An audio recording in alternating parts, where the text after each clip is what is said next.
नमस्कार, मैं हूं ईशान दीक्षित और आप देख रहे हैं पॉलिटिकोस। बात कही जाए लखनऊ विश्वविद्यालय की तो पूर्व कुलपति रूपरेखा वर्मा जी मेरे साथ मौजूद हैं। मैम, आपका बहुत-बहुत पहले तो स्वागत है। धन्यवाद। आपका कैसे क्या सफर शुरू हुआ कुलपति बनने तक का? देखिए, कुलपति बनने का तो सफ़र कोई ऐसे शुरू नहीं हुआ, बस आ पड़ी सिर पे। वो इसलिए कि मैं वहाँ पर 1963 से पढ़ा रही थी और वहीं से मैंने 1963 में ही एमए पास किया था।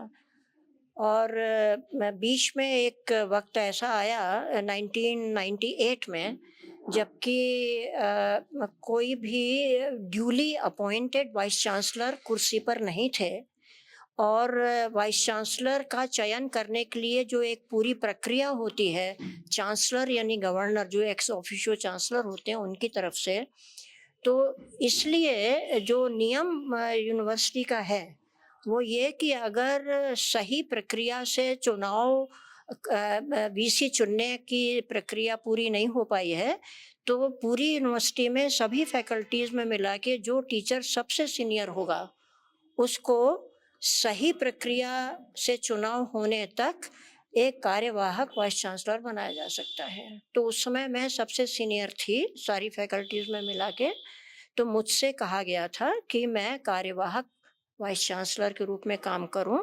तो उस स्थिति में मैंने काम किया था वाइस। तो ये कोई मेरा चयन नहीं हुआ था और इसीलिए ना तो किसी पॉलिटिकल पार्टी का सहारा से मैं बनी और ना ही ये जो चांसलर ऑफिस से जो आता है, पर चांसलर ऑफिस ये भेजता है चिट्ठी कि आप चूंकि सीनियर मोस्ट हैं, इसलिए आप चयन होने तक का ये कर्तव्य निर्वाह कर लें, जो मैंने किया था 1998 में। आज ऐसा कौन-सा विषय रहा जो चिंता का विषय रहा जो आपको झकझोर दिया और आपने मीडिया वार्ता की, उसमें क्या ऐसा कौन-सा विषय रहा, उसका उद्देश्य क्या था? नहीं, देखिए, कोई भी मुझे ऐसी विषय या ऐसा कोई लेख, कविता या घटना ऐसी नहीं है हुई कि बस उसने झकझोरा और काम में लग गए। होता ये है आमतौर पे लोगों के जीवन में, मुझे पता नहीं औरों के में, लेकिन जो मेरे जीवन में हुआ कि शायद मैं। मेरा सवाल आप समझी नहीं मुझे लग रहा है। जी, मैं नहीं समझी। आज जो मीडिया वार्ता हुई, उसमें कौन-सा ऐसा विषय था? उसका अच्छा, मुख्य उद्देश्य क्या था? आज की वार्ता का तो देखिए, इधर हम कुछ सालों से ये देख रहे हैं कि जो देश के होनहार युवक युवतियां, बहुत मशहूर हमारे यहाँ के बुद्धिजीवी, उपन्यासकार, साहित्यकार और बहुत आला नशीन इंटेलेक्चुअल्स जब देश के लिए कोई वो मांग करते हैं जिसका हमें अधिकार है, हमारे संविधान ने जो हमें अधिकार दिए हैं, जैसे कि रोजगार होना चाहिए, अर्थव्यवस्था बेहतर होनी चाहिए, वातावरण की सुरक्षा के लिए बेहतर कदम नहीं उठाए जा रहे हैं, वो उठाए जाने चाहिए, वगैरह वगैरह। तो आमतौर पे अमन चैन बिगाड़ने के आरोप में उनको जेल में डाला जा रहा है, जो अपने आप में कॉन्स्टिट्यूशन की अवमानना तो है ही, लेकिन देश के लिए बहुत घातक है। जो कि लोकतंत्र का जो जुज़ है, उसका जो स्पिरिट है, वो ये है कि नागरिक अधिकार किसी भी कीमत पर सुरक्षित रहें, चाहे जो कीमत उसके पीछे देने सरकार चाहे जितनी परेशान हो, जो सरकारी दफ्तर हैं चाहे जितने परेशान हो, पर ये मांगें उठाने का हक लोगों को, नागरिकों को है। तो अमन चैन बिगाड़ने के आरोप में उनको तो जेल में डाला गया। हम लोग के पास एक नहीं दर्जनों उदाहरण हैं, जबकि हमारे होनहार युवक, बूढ़े लोग, मिडिल एज के लोग, औरतें, आदमी, सभी जो बड़े होनहार हैं देश के लिए, और वो 8-8, 10-10 साल से जेल में हैं। उनको एक भी बार पैरोल, फरलो या ज़मानत नहीं मिली।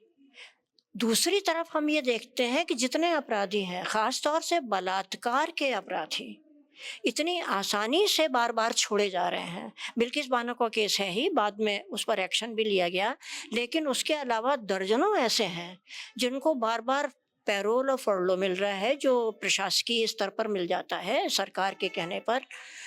और केवल फरलो और पैरोल ही नहीं, बल्कि ज़मानत जो कि न्यायालय देते हैं, निचले न्यायालय से लेके हाई कोर्ट तक में से उनको बड़ी आसानी से ज़मानत मिल रही है। अभी बिल्कुल हाल में बनारस हिंदू यूनिवर्सिटी में यूनिवर्सिटी के अंदर जो सुरक्षित जगह मानी जाती है, वहाँ पर 2 लड़कियों का रेप हुआ। एक लड़की ने अपना केस आगे जारी रखा। उसके जो 3 अपराधी हैं, उनको बड़ी आसानी से ज़मानत मिल गई है। वो जश्न मना रहे हैं, लड़की कैंपस में आना छोड़ चुकी है और ये बहुत जगह हुआ है, एक जगह नहीं बहुत जगह हुआ है।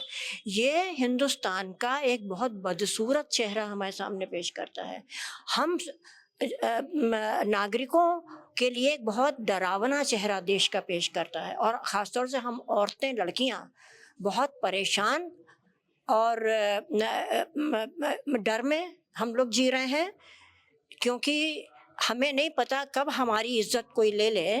और वो तो मज़े में होगा, उसको फ़ौरन बेल मिल जाएगी, लेकिन हम शायद निकलने से भी डरेंगे। तो ये जो एक तरीका है कि लड़कियां हमेशा सदा डर में रहें, और सिर्फ ये ऐसी बात नहीं जो मैं कल्पना से कह रही हूँ। खुद उत्तर प्रदेश में एक नहीं दसियों ऐसे उदाहरण हो चुके हैं कि अपराधी को, बलात्कारी को बेल मिली, उसने आके लड़की को जला दिया या गोली मार दी या उसकी माँ को गोली मार दी। यूपी के गांव कस्बों में ऐसे कई केस हो चुके हैं, आप किसी भी अखबार की कटिंग्स उठा के देख लीजिए। तो जहाँ पर कि अपराधियों को इतनी आसानी से स्वतंत्रता मिल सके और हम नागरिकों को एक जायज़ मांग भी जनता के लिए, आदिवासियों के लिए, बच्चों के लिए, शिक्षा के लिए एक जायज़ मांग भी उठाने के लिए कहा जाए कि आप अमन चैन बिगाड़ रहे हैं और हमें जेल हो, ये बर्दाश्त नहीं हो सकता किसी को भी जो देश का भला चाहता है। तो इसी बात को रेखांकित करने के लिए, आवाज़ उठाने के लिए आज बैठक की गई थी। क्या लगता है आप, जैसे मान लीजिए जो भी हुआ सरकार ने ऐसा किया, उस पर आप क्या सुझाव देना चाहती हैं? सरकार अरे या सुझाव प्रशासन? की मत करिए ये, इसमें सुझाव क्या है? सीधी-सीधी माँग है कि ये बदमाशी बंद करिए। मेरे साथ रूफ रेखा वर्मा जी, जो कुलपति और पूर्व कुलपति रही हैं लखनऊ विश्वविद्यालय की, उनसे बात की और उनकी बात में बहुत सी उनके हृदय में जो पीड़ा थी निकल कर बाहर आई। उनकी पीड़ा थी कि जो रेप करता है उसको बच्ची का क्या होता है, बच्ची के साथ रेप होता है, उसकी पीड़ा को उनका ज़ाहिर था।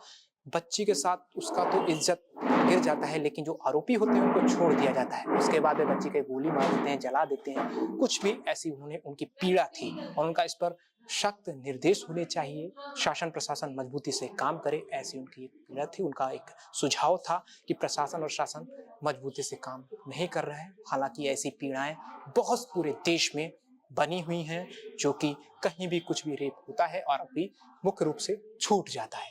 कैमरा पर्सन रवि के साथ मैं Ishan Dixit, Politicos News, Lucknow. Please subscribe to the channel and download the Politicos app from the links in the description.